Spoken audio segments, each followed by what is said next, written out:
हाँ, तो आज भी हमने देखा कि दिल्ली में भी कुछ वृद्धि की खबर आई है और कहीं कहीं वृद्धि होने की खबर तो आ ही रही है।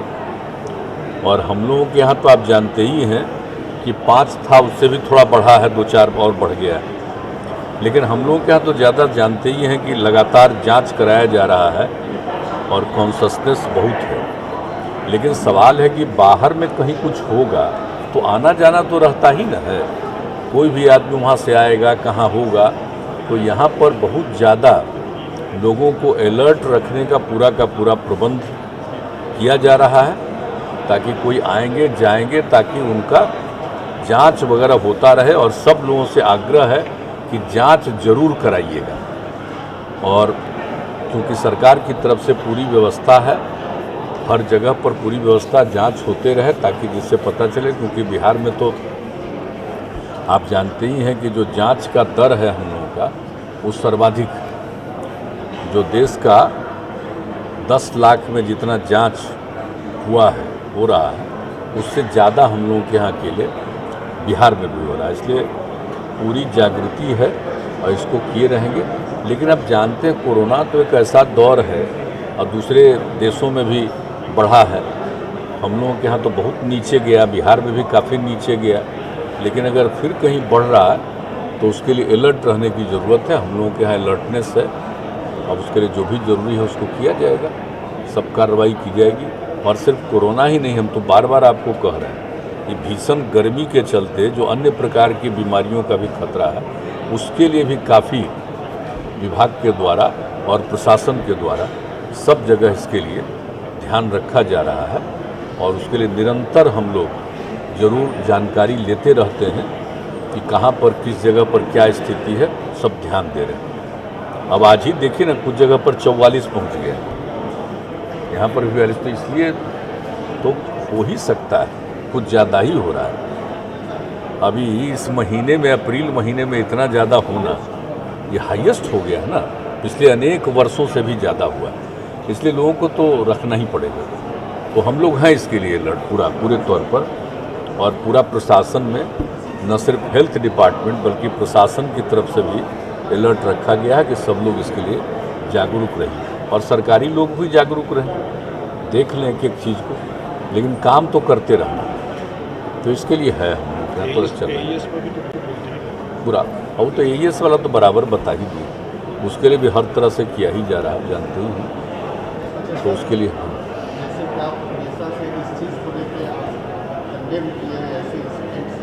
जिस ढंग से प्रोसेसन, नमाज, अजान को लेकर पूरा माहौल, मतलब पूरे देश में जिस ढंग से इंसिडेंट्स हो रहे हैं, यहाँ से भी कुछ कमेंट्स आ रहे हैं। जैसे देखिए, यहाँ पर हम लोग शुरू से, जब से काम करने का मौका मिला है, तब से हम लोग आपस में किसी तरह का विवाद न हो, झंझट न हो। पहले कितना होता था, आजकल भले ही शासन के बाहर हो, और जब शासन में थे तो कितना झंझट होता था। लेकिन हम लोगों ने किस तरह से लोगों में अवेयरनेस ला करके और इसको बिल्कुल समाप्त करने की कोशिश की है। और जब भी कोई भी समुदाय का, कोई भी धर्म का अवसर रहता है, कुछ भी रहता है, तो पूरा का पूरा, पूरे प्रशासन को, पूरे पुलिस तंत्र को, सबको अलर्ट रखा जाता है कि एक एक चीज़ पर नज़र रखिए, कोई आपसी विवाद न हो।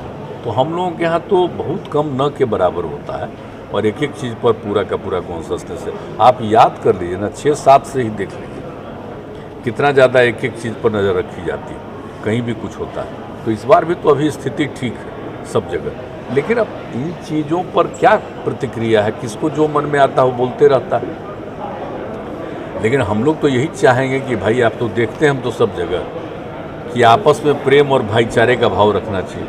कोई भी किसी धर्म को, मजहब को मानने वाला है, उसका अपना अपना तरीका है, वो अपने ढंग से करें, सब अपने पूरे तौर पर करते हैं। हाँ, लेकिन इसको लेकर के आपस में विवाद नहीं करना चाहिए, ये बहुत ज़रूरी चीज़ है। सब अपने अपने धर्म का, मजहब का पालन कीजिए, कोई रोके हुए थोड़ी है, सब तरह से कीजिए अपना जो भी करते हैं। लेकिन अगर आप सचमुच पूजा में विश्वास करते हैं तो ठीक से पूजा करिएगा तब ना।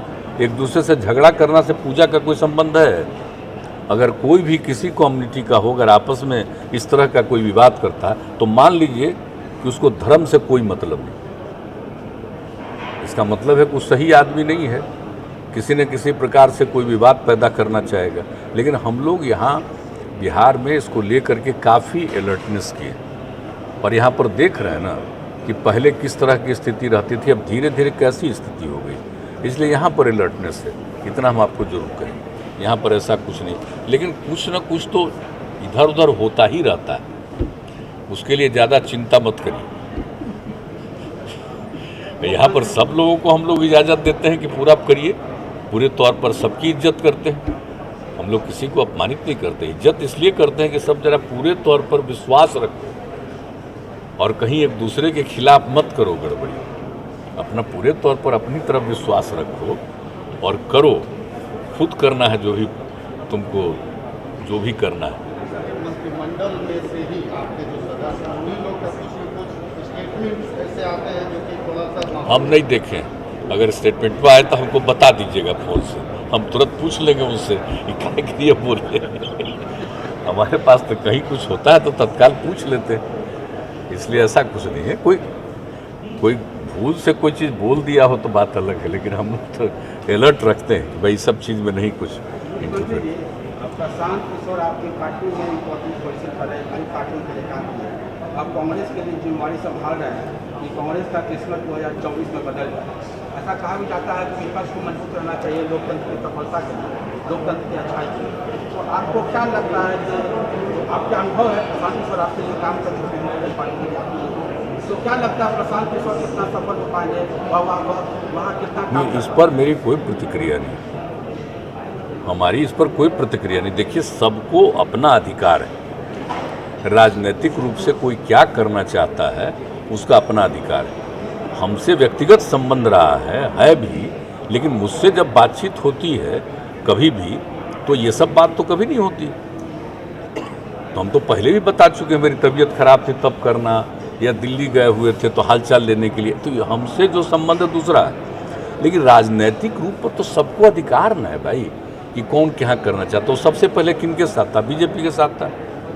मान लीजिए हम लोगों के साथ आया, फिर कहाँ चला गया, कहाँ गया, तो उसकी अपनी इच्छा न है भाई, किसी भी व्यक्ति की अपनी इच्छा, उसमें हम क्या इंटरफेरेंस करें कि कहाँ किन से बातचीत हो रही है, नहीं बातचीत हो रही है। हाँ, हमसे फिर अगर बातचीत होगी तो हालचाल पूछ लेंगे, आप लोग पूछ लेंगे, लेकिन हमसे बात होगी तो हालचाल पूछेंगे। लेकिन ऐसे हमारी कोई इसमें मतलब कि इंटरफेरेंस नहीं, न इस पर मेरी कोई प्रतिक्रिया है, न कोई भी कुछ करता, उसमें हमारा कोई इंटरफेरेंस नहीं। एनडीए का पूरे इंडिया में जो बाई इलेक्शन हुआ, लोकसभा का एक सीट और बाकी विधानसभा के लिए बाई इलेक्शन, इस रिजल्ट को आप किस रूप में देखते हैं? देखिए, ये सब बाई इलेक्शन कोई बहुत मतलब नहीं है, कोई खास बात नहीं है, कहाँ पर कौन था।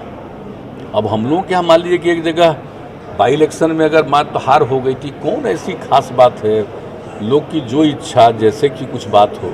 इसके पहले 2 बाई इलेक्शन हुआ तो हम लोग जीते नहीं थे। अब इसके बारे में ज़्यादा कुछ बहुत नहीं मतलब है। ये अगर कोई सोचता है कि आज हम जीत गए वो तो बहुत भारी चीज़ हो गया, तो उस सब का कोई बहुत मतलब नहीं है। ये कोई जनरल इलेक्शन है, ये सब तो मामूली चीज़ है। और हम तो शुरू से कह देते हैं कि उस पर हमारी कोई प्रतिक्रिया नहीं। हम लोग तो गए नहीं थे अपना एनडीए के उम्मीदवार के लिए, तो सब लोग प्रचार किए ही थे, लेकिन वहाँ के बारे में क्या हुआ अभी पूरे तौर पर जानकारी नहीं है कि दरअसल क्या हुआ, क्या कारण हो गया, क्या नहीं हुआ। तो ये हमारे भारतीय जनता पार्टी के लोग इसके लिए सक्रिय हैं। कभी हम लोग आपस में बातचीत करें तो जानकारी मिलेगी कि मामला क्या था, लेकिन हमने नहीं ध्यान दिया था कि किसी का क्या, किसके बारे में क्या हुआ। लेकिन अखबारों में तो बहुत छप रहा है, तो अखबारों में जो छपता है तो एक अपनी बात है, उसी पर हमसे पूछ रहे हैं, लेकिन हमको कोई उसके बारे में बहुत व्यक्तिगत रूप से जानकारी नहीं। लेकिन जनता मालिक है, उसको जो मन करे, जिसको वोट दे, तो उस पर कोई हम कभी आज तक कमेंट नहीं करते। तो उसके लिए इसके लिए ज़्यादा मत करिए। एक और सवाल ये कि बिहारी बाबू और बंगाली बाबू हो गए, तो बंगाली बाबू के रूप में क्या मजबूत कर सकेंगे ऑपोजिशन को, या यहाँ तो बिहारी बाबू के रूप में तो काफ़ी सफल है, बंगाली बाबू के रूप में कितना सफल रहेंगे? तो क्या चीज़ करेंगे बंगाली बाबू क्या? अरे बिहारी बाबू और बंगाली बाबू क्या, सब हिंदुस्तानी बाबू हो जाइए, सबसे अच्छा है। क्या दिक्कत है इसमें? चलिए, आप लोग बुलंद रहिए। बेसिकली जो आप आपका स्पेशल पैकेज का जो डिमांड रहा है शुरू से काफ़ी मतलब सालों से चलता रहा, अभी रिसेंटली भी आपको देखिए, ये सब तो हमारा है ही है, वो सब तो है ही, लेकिन अभी कोई चर्चा इसकी करने की ज़रूरत नहीं है।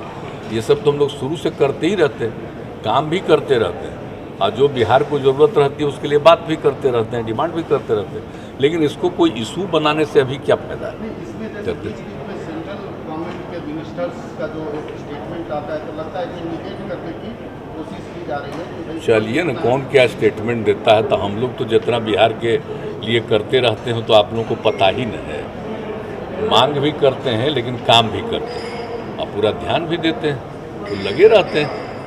तो इस सब पर ज़्यादा मत चिंता करिए। अभी सबसे ज़्यादा ज़रूरत है कि हम आग्रह करेंगे सब लोगों से कि ज़रा लोगों को अलर्ट करिएगा। ये चौथा बार फिर आने का झंझट है, तो ज़रा सब लोगों को अलर्ट आप लोग भी करवाइए। और जिस तरह का मौसम हो गया है ना, इस मौसम में भी सब लोगों को ज़रा सा अभी महीना 2 महीना इसी सब में थोड़ा सा अलर्ट करवाइए आप लोग। बाकी तो कुछ कुछ होते ही न रहेगा राजनीतिक इधर उधर, वो सब उतना इम्पोर्टेंस नहीं है, लेकिन लोगों के लिए सबकी सुरक्षा सबके को का ठीक रहे, किसी को गड़बड़ी नहीं सामना करना पड़े, कम से कम हो, तो इसके लिए सब लोगों को करना चाहिए। हम लोग तो लगे हुए हैं। अब आप लोग भी ज़रा सबको कॉन्शस ज़रूर करते रहिए, वो बहुत ज़रूरी है। जब आप लोग कॉन्शस कर दीजिएगा ना, सब अलर्ट रहेगा। नहीं तो बहुत लोगों को धीरे धीरे लगेगा कि ना अब कुछ नहीं कुछ नहीं। अरे भाई सचेत रहिए, सचेत रहिए, तो ये होना चाहिए। ज़्यादा अभी हम लोगों का ध्यान उसी पर है। अगर आपको हमारा वीडियो पसंद आया हो तो इसे लाइक करें, सब्सक्राइब करें और साथ ही बेल आइकन दबाना ना भूलें।